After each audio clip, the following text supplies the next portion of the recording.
I cannot really tell if they're bullshitting me or not. The problem is that they have bullshitted me so far. So, they don't have a track record already. So, as usual. So, and the condescending laugh, Maria, Maria.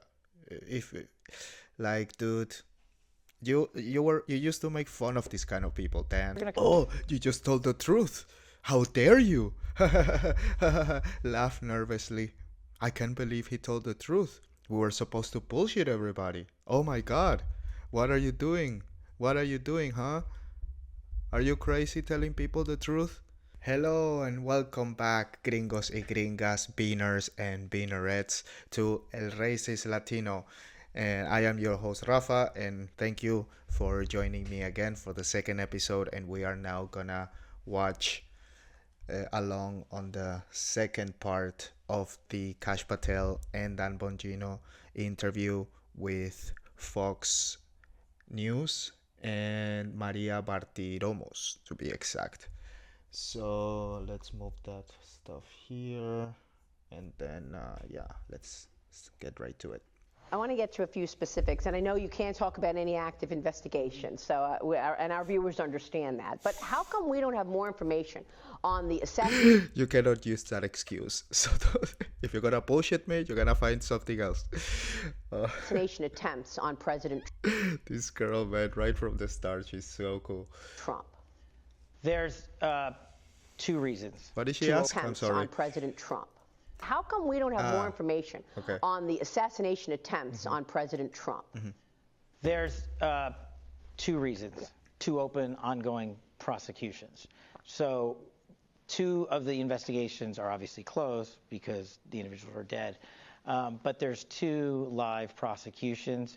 And so we can't get ahead of the federal court case. A lot of that information will come out in the federal court cases, but we have personally invested our time in making sure that we have looked at any possible international connections to terrorism and adversaries alike. And we've both been down to Quantico, we've both done the laboratory testing, we've both seen the explosives analysis, we've both seen the firearm and physically held it. We are all in on these investigations. Are we going to be surprised at what you learned? You know what, Maria? Kash is not kidding. We've been personally briefed extensively on every single detail, nugget, tendril of this case. One is actively in court right now, so out of respect for the case, it's probably more appropriate that I stay quiet on that. However, I'm not going to tell people what they want to hear. I'm going to tell you the truth, and whether you like it or not is up to you. If there was a big explosive there, right? Given my history as a Secret Service agent, and my personal friendship, as a director does with the president, give me one logical, sensible reason we would not have. If you can think of one, there isn't. In some of these cases, the there you're looking for is not there. And I know people, I get it, I understand. It's not there. If it was there, we would have told you. Well, the other issue that's been talked about recently is this mortgage fraud. And Okay, so they are lucky, I guess, in some sense. They are lucky that whoever sent that kid to shoot Donald Trump in Butler, Pennsylvania whoever this agency was, they did an amazing job at scrubbing every kind of fingerprint, physical and digital, and scrub all social media, scrub the house, wipe clean, no cutlery and all that crazy shit. So in this case, we are also in the blind. So I cannot really tell if they're bullshitting me or not. The problem is that they have bullshitted me so far. So, they don't have a track record already. So as usual. So, and the condescending laugh, Maria, Maria. If, like, dude, you used to make fun of this kind of people, Dan. What the fuck? You were supposed to be Danny Boombots and all that shit, man. You're just a suit now. It's trust me, and then why would I lie? Like, it's, was there a bomb also besides the shooting in Butler. Yeah, again, we like they did a very good job scrubbing everything. So wouldn't have any evidence to prove it or disprove it. If you say there was, if you say there wasn't, still doesn't prove much.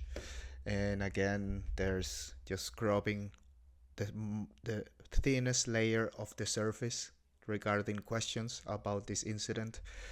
I cannot say much against it, I repeat, but they have been disingenuous so far, so there's no reason for me to believe that they would lie this time. You know, why would they tell us the truth? It's the opposite. Why would we lie? Man, why would you tell us the truth? Is my question. Like, why? So far, you haven't. Even sometimes we understand, yeah, you know, even if I disagree, it's obvious that you're trying to protect this person and this person. But there's some lies that are like, why would you even lie about that?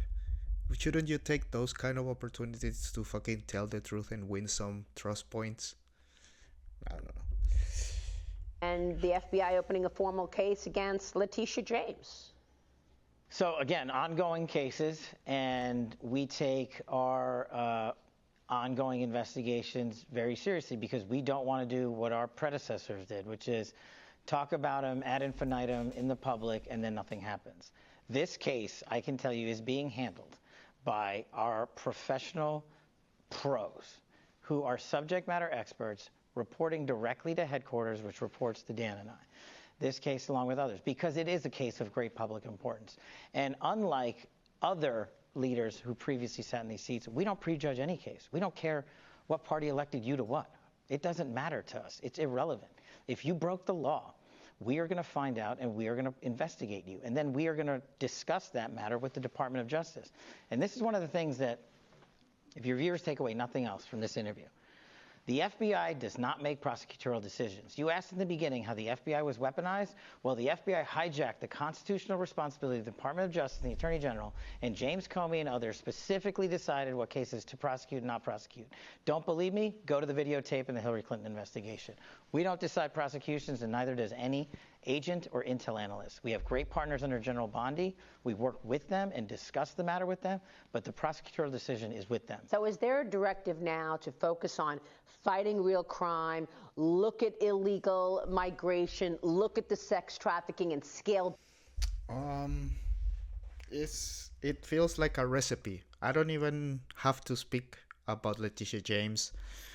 I don't think she's that important when it comes to when you're zooming all the way out, the overall globalization and this situation, this political, cultural, spiritual war that's going on.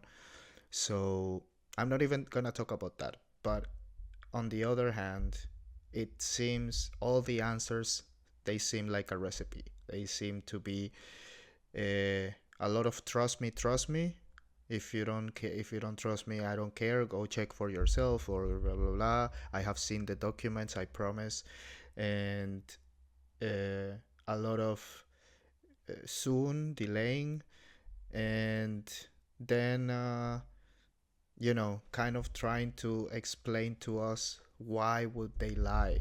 It's just like the same with different words. You know what I mean?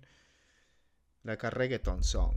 Just fucking it is fucking and different lyrics. That's it.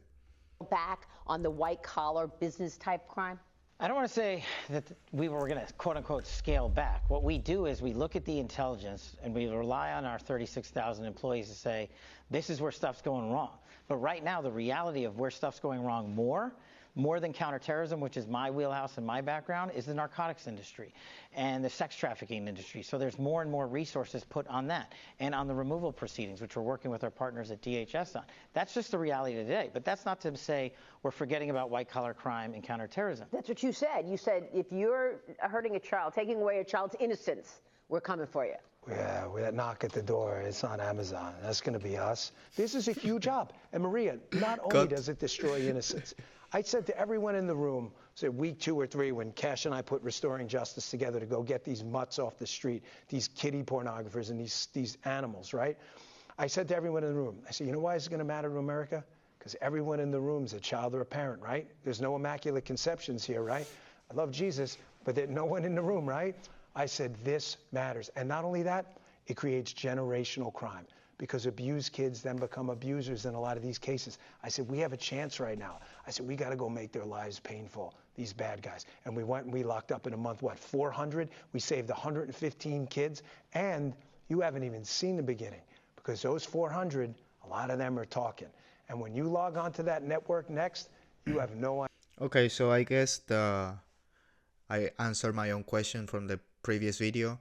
They did have some influence. Obviously, as I said, if they would have done it, they wouldn't wait to show it off, and here they are showing off. But it's a good show off. Like, I respect, support, good job, 100%, nothing negative to say. And yeah, kids are priority. Like, there's two priorities, is the truth and kids. There's the rest we can discuss and sit down and have arguments, but these are the red lines. These are the non-negotiables.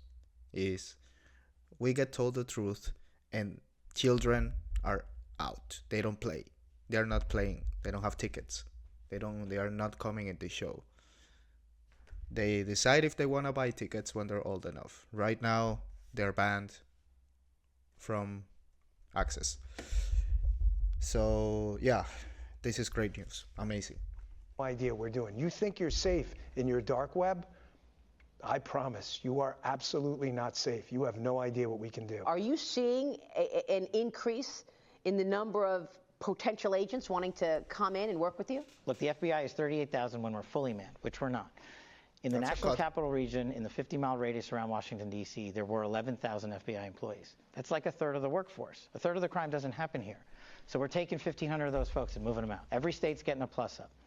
And I think when we do things like that, we inspire folks in America to become intel analysts and agents and say, we want to go work at the FBI because we want to go fight violent crime, and we want to get sent out into the country to do it. And that's what we're doing. In the next 3, 6, 9 months, we're going to do that hard. And, you know, I didn't know that I was going to do this, but I'm going to announce it on your show anyway. This FBI is leaving the Hoover building because this building is unsafe for our workforce, and we want the workforce. You just gave up a big nugget there. But we want the American men and women to know, if you're going to come... Oh, you just told the truth. How dare you? Laugh nervously. I can't believe he told the truth. We were supposed to bullshit everybody. Oh my God. What are you doing? What are you doing, huh? Are you crazy telling people the truth? Dude. The Hoover building moving, amazing. I think that's great. This is one of the clips that I saw before. One of the least played clips out there, but I still did see it. And yeah, I think that's great. That building is horrible looking and obviously unnecessary. I wouldn't know about how useful it is because I'm not the FBI fucking expert or whatever. But I do know that the building was hideous. So fucking tear it down and move outside to the woods or whatever. Amazing. Come work at the premier law enforcement agency in the world, we're going to give you a building that's commensurate with that, and that's not this place. I mean, the Trump administration is... Yeah, something like the fucking Salvadorian prison where they send the gangs and the MS-13s and stuff. Build something like that for the FBI. Fuck yeah, and the federal prisoners are right there with you. I would... Man, dude. Nobody would complain about taxes if you build that shit. Or they were talking about Alcatraz. Set it up as your FBI headquarters with all the motherfuckers inside with you. I want to see that. That would be fun. You can make it a reality TV show. Proposed a $500 million cut to the FBI's funding for 2026. How are you going to maintain the effectiveness if you don't have the resources? We got to get smart and stop wasting money. We got to stop thinking up fantasies in Maryland and building $5 billion new buildings. We have people who are able to do the job on the budgets we're given. And we are going to work with the president and his team because he and his team know they have to budget for an entire government. I just got to worry about one agency. So does he. Yeah. And their job is 10 times harder than ours. They have to say, DOD's got to get this. What about DOT? What about Justice and Marshals? And what about Treasury? So we know that they are smartly putting together a budget. And we also know that there's ramifications from people here that weaponize this place and a cost to that. We're always going to fight for our personnel and for as much money as we can get. But I think when we show you real-time examples of getting out of places like this, because just to fix this building would cost billions of dollars only for a couple of years of runway, it shows you that we're serious about saving and being good stewards of the taxpayer dollars and hiring more agents instead of building new buildings. So what are your colleagues saying about this, that you're going to get out of the Hoover building? Well, he's a man of his word. I mean, he said that he was interested in shutting down Hoover, and I don't think people took him seriously.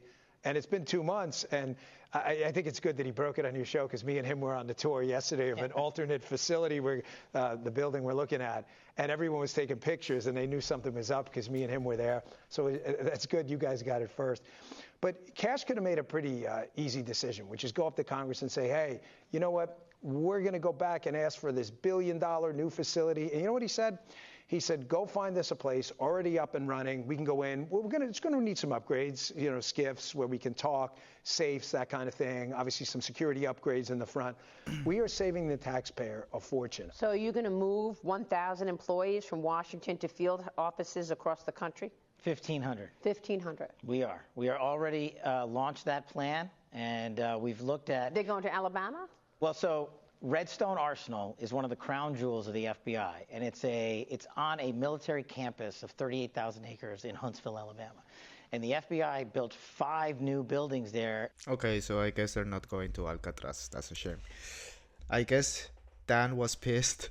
It was a PR experience thing, as I see it now. As he was talking later, he was more like, damn it, we could have offered this big story to someone specific, maybe who knows if get paid, or if not, get a favor back or whatever. So he was looking at the story as a little bit of a product you can sell. And oh yeah, you're lucky that you got it for free. Yeah, no strings attached. You're lucky, you know. So that I'm sure Dan is gonna talk about that with Kash, and gonna tell him, man, you're gonna need some PR training, because this kind of thing, we cannot let that pass, you know, in the future. So yeah, we're almost done. Let's keep going. I guess this last question is the Epstein question. Has to be, because it's the obvious clip that everybody has seen. So let's see.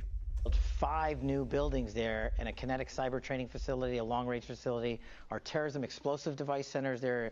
So when you go and you want to become a new FBI agent, we send you to Quantico. When you're in the job for a couple of years and you need advanced training, you go to Huntsville. And because we've had new buildings and new structures already there, we need our outdated facilities and personnel to move to Huntsville, where the training has been set up for them, and fill those seats. We don't need to build new buildings elsewhere. So a chunk of them are going there because it's essentially headquarters too, for lack of a better word. But the rest of the folks, we've looked at the map and we said, where are the worst crime spots in America? That's how we're choosing where the agents and intel folks go. Then our leaders in the field are working with state, local, and tribal leaders to say, hey, we've got a serious problem on Navajo, or we've got a big deal going on outside of Chicago. Those agents and intel analysts are going there, at their direction, based on ground level intelligence. You want to make your promotions, go make cases in the field, and you're getting promoted under this leadership structure. You don't have to come to Washington. One of the biggest cost-saving things we did was we ended this TDY boondoggle to D.C. that has been institutionalized by prior leadership, mandating you come here. And here's the kicker. Not only do you get your salary, you get a per diem TDY for your entire 18-month tour. That's over. Okay, so I guess there's a part 3, maybe even a part 4. I'm eating my own words about the length of the interview.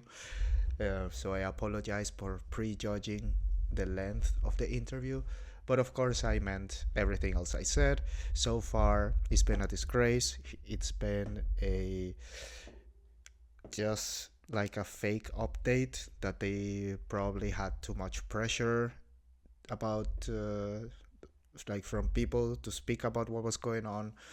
And they said, dude, even if we don't have anything, let's just sit down and give them something. But I guess this was Bongino's mistake to not anticipate the backlash for not saying anything after we have been hearing nothing since forever. So I don't know how he couldn't have seen this and said, dude, this is just gonna make them even more frustrated, because it's us coming out for the first time. They've been waiting for this for so long, honest people, and we're gonna bullshit them to their faces. Like, either Bongino is blind, or he did try to warn someone and they didn't pay attention. But so far the interview has backfired, in my opinion. And of course, you read online and people are not happy about this. So yeah, we're gonna look for part 3, and we'll see you next time. Thank you for hanging out again, and I will see you probably the day after tomorrow, or that by then it would be tomorrow, on El Raíces Latino. Take care.